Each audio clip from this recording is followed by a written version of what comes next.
আপনাদের সকলকে স্বাগত। আপনাদের সঙ্গে রয়েছে আমি সোনিয়া। ঘড়ির কাঁটায় সন্ধ্যে 6টা মানেই সময় জেলা থেকে সরাসরি।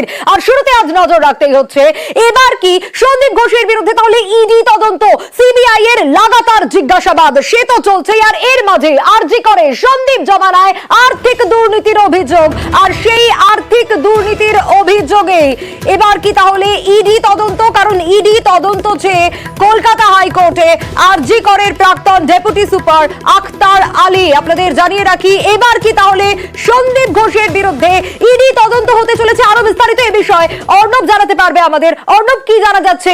এতক্ষণ তো আমরা দেখছিলাম সিবিআই এর লাগাতার জিজ্ঞাসাবাদ চলছে শুক্রবার থেকে, এবার কি ইডি তদন্ত?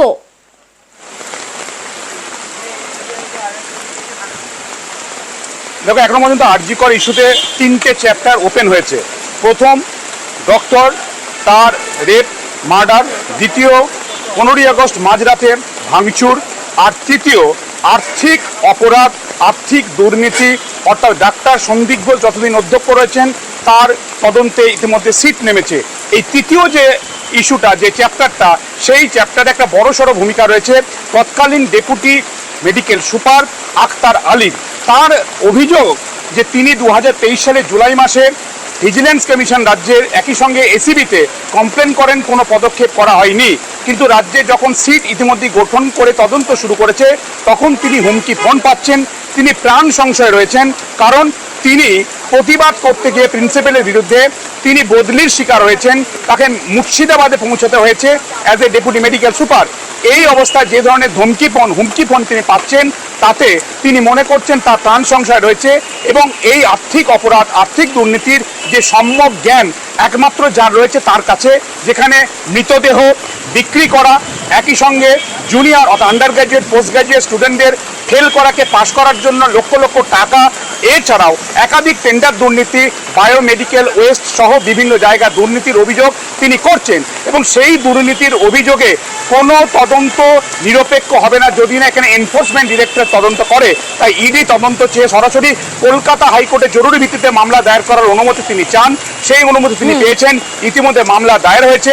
এবং তার যুক্তি, তার আইনজীবী মহলের যুক্তি, যেহেতু এই দুর্নীতির সঙ্গে বাংলাদেশ একটা যোগ রয়েছে, বায়োমেডিকেল ওয়েস্ট তার টেন্ডার পেয়েছিল বাংলাদেশের একটা কোম্পানি, কাজেই এই পুরো বিষয়ের মধ্যে এনফোর্সমেন্ট ডিরেক্টরেট ছাড়া কেউ এটা সঠিক তদন্ত করতে পারবে না।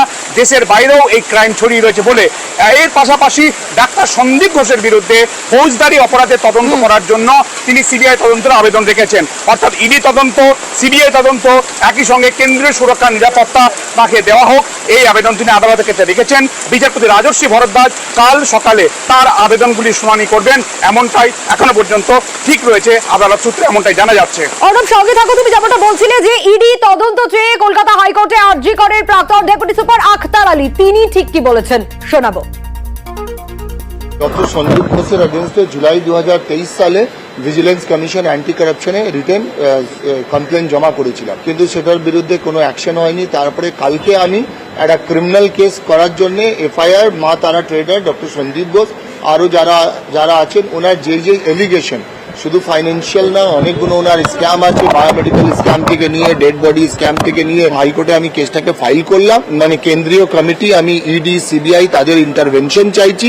এই র্যাকেটের সঙ্গে যারা জড়িত তাদেরকে এক্সপোজ করা হোক। আমার প্রাণের বিভিন্ন রকম হুমকি আসছে, আমার প্রাণের ভয় হচ্ছে, সেটাও আমি অনারেবল কোর্টের কাছে অ্যাপিল করব কি আমাকে যাতে একটা সুরক্ষা আমাকে ইনশিওর করা হোক।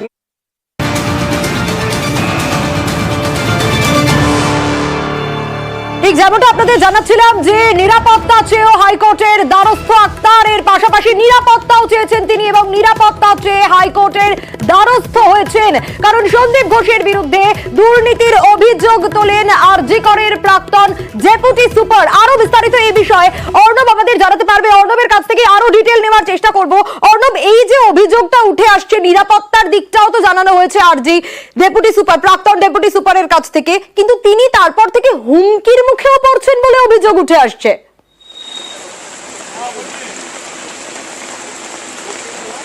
একেবারে তাই। দেখো, 2023 সালে তার প্রথম অভিযোগ জানানো এবং সম্প্রতি রাজ্য সরকার সিট গঠন করে তদন্ত শুরু করেছে। ডাক্তার সন্দীপ ঘোষের জামানার বিভিন্ন আর্থিক অপরাধের তদন্ত তারা শুরু করেছে। কিন্তু সেই তদন্ত শুরু করতে গিয়েই তার অভিযোগ, যেহেতু এই ক্রাইমটার একটা বড় অংশ তিনি জানেন এবং তার কাছে তথ্য রয়েছে, তাই তাকে টার্গেট করছে কেউ বা কারা, তাই তাকে হুমকি ফোন দেওয়া হচ্ছে, তার প্রাণনাশের আশঙ্কা, এবং তিনি নিজে মুর্শিদাবাদ মেডিকেল কলেজে কাজ করতে যেতেও ভয় পাচ্ছেন, কারণ সেখানেও তার উপর হামলা হতে পারে বলে তিনি অভিযোগ করছেন। শুধু তাই নয়, গতকাল অর্থাৎ মঙ্গলবার দিন তিনি টালা থানায় পৌঁছান তার আইনজীবী মারফত, এবং সেখানে গিয়ে তিনি যখন অভিযোগ জানাতে চান পুরো বিষয়টা, এই পুরো ঘটনাটা আদালত গ্রাহ্য একটা অপরাধ হওয়ার পরও থানার কোনো অফিসার সরাসরি তিনি অভিযোগ করছেন কোনো একজনের ফোনের ইনস্ট্রাকশনে তার এফআইআর রুজু না করে শুধুমাত্র অভিযোগপত্রটি সংগ্রহ করা হয়েছে। কাজেই রাজ্য পুলিশ বা কলকাতা পুলিশের ক্ষেত্রে এই ক্ষেত্রে নিষ্ক্রিয়তার অভিযোগ রাখছেন তিনি, তাই তিনি চাইছেন পুরো ঘটনার ইডি সিবিআই তদন্ত, পাশাপাশি তার পর্যাপ্ত নিরাপত্তার বন্দোবস্ত করার জন্য হাইকোর্ট হস্তক্ষেপ করুক, তাকে কেন্দ্রীয় নিরাপত্তা দেওয়া হোক বা রাজ্যের প্রয়োজনীয় বা যথোপযুক্ত বা পর্যাপ্ত নিরাপত্তা তাকে দেওয়া হোক। তাই এই নিরাপত্তা চেয়ে তিনি এই মামলা করেছেন কলকাতা হাইকোর্টে, যার শুনানি কাল একই সঙ্গে হওয়ার কথা অন্য আবেদনগুলির সঙ্গে। বেশ অর্ণব।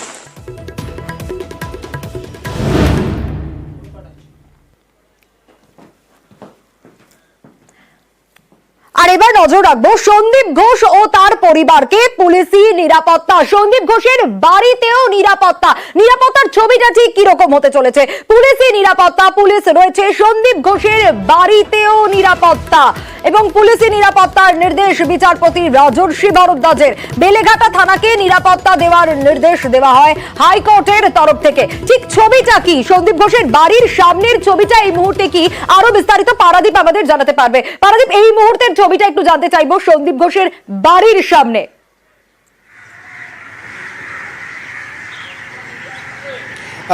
সোনিয়া, ঠিক এই মুহূর্তে আমি রয়েছি বেলেঘাটায় সুভাষ সরোবর লাগোয়া, এবং যেখানে সন্দীপ ঘোষের বাড়ি। আমি আমার ক্যামেরা পার্সনকে বলবো একটু প্যান করে দেখাতে। ঠিক যেখানে আমি দাঁড়িয়েছি তার ঠিক বাঁ দিকেই সন্দীপ ঘোষের সেই বাড়ি। এই মুহূর্তে কিন্তু বাড়িতে বাইরের দিকে যে জানালা দরজা যেগুলো আছে সেগুলো বন্ধ রয়েছে, এবং বাড়ির ঠিক অদূরেই রয়েছে পুলিশি প্রহরা। আমি সেই ছবিও দেখাতে বলবো।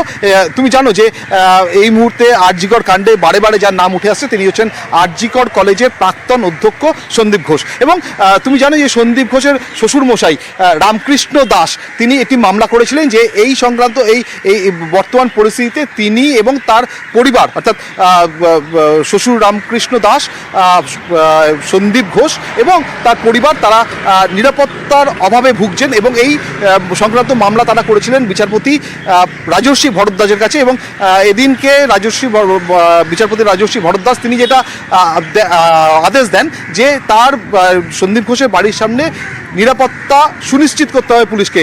যদিও রাজ্যের পক্ষ থেকে জানানো হয়েছে যে তার বাড়িতে অলরেডি তার বাড়ির সামনে পুলিশ মোতায়েন রয়েছেন, এবং সেই ছবি আমাদের ক্যামেরাতেও ফুটে উঠছে। তুমি দেখবে যে সন্দীপ ঘোষের যে বাড়ি তার ঠিক অদূরে, অর্থাৎ 10 মিটারের মধ্যে এখানে কিন্তু বেলেঘাটা থানা থেকে দুজন পুলিশ রক্ষী তারা মোতায়েন রয়েছেন, এবং এই টহলদারির নেতৃত্বে রয়েছেন বা বেলেঘাটা থানার যিনি আইসি তিনি এই টহলদারির নেতৃত্বে রয়েছেন। এবং একই সঙ্গে এটাও জানাবো যে বেলেঘাটা থানার এখানকার যারা বাসিন্দা তারাও বলছিলেন যে এই যে বাড়ির কথা বলছিলাম সন্দীপ ঘোষের, সেই বাড়ি কিন্তু গত কয়েকদিন ধরেই এইভাবেই রয়েছে। তবে এই পাড়ায়, অর্থাৎ বেলেঘাটা সুভাষ সরোবর এরিয়ায় আরও একটি ঠিকানা রয়েছে সন্দীপ ঘোষের। সেটি কোথায়, যে বেলেঘাটায় যে পোলিও হসপিটাল তার পাশে পান হাউস, সেখানে আরও একটি ঠিকানা আছে, সেখানেও কি পুলিশ মোতায়েন হয়েছেন আমরা সেই ছবিও তুলে ধরবো। কিন্তু এই মুহূর্তে যা ছবি আমাদের ক্যামেরায় ফুটে উঠছে যে হাইকোর্ট যেমন নির্দেশ দিয়েছে সেই নির্দেশ অনুসারে বেলেঘাটায় সুভাষ সরোবর লাগোয়া সন্দীপ ঘোষের যে বাড়ি, সে বাড়ির অদূরে সশস্ত্র পুলিশ রক্ষী যারা রয়েছেন তারা এই মুহূর্তে মোতায়েন রয়েছেন বেলেঘাটা থানার পক্ষ থেকে, এবং পুরো বিষয়টার টহলদারিতে রয়েছেন বেলেঘাটা থানার আইসি। সোনিয়া, বেশ পারাদীপ, একেবারে সেই ছবিটাই আমরা দেখালাম, একেবারে সন্দীপ ঘোষের বাড়ির সামনে এই মুহূর্তে পুলিশি যে প্রহরা রয়েছে সেই ছবিটাও।